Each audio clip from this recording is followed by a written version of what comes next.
அது என் ஃப்ரெண்டு கண்ணில் குத்த போயிடுச்சா? யார் குத்துனா? என் ஃப்ரெண்டு அதுக்கப்புறம் குத்து போச்சு. அப்புறம் அதுக்கப்புறம் அதுக்கப்புறம் மயக்க போட்டு கீழே நின்ட்டாங்க. யாரு? யாரும் இல்லை, கீழே விழுகல. ஏன்னா நான் இப்படி வைக்கல, சும்மா இப்படி. நீ வச்சியா? அப்படி வைக்கலாமா? கண்ணை குத்தக்கூடாது. இப்போதான் ஏதோ ஃப்ரெண்டுன்னு சொன்னேன்.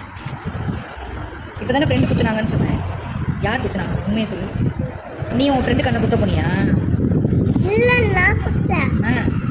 நீ குத்த போனியா? அப்படி குத்தக்கூடாது. என்ன நான் குத்தலம்மா, நான் சும்மா போட்டு இருந்துட்டு என்னோட பேரை கட்ட பண்ணிட்டு இருந்தேன். ஆஹா, இவன் அவனே தாப்பா.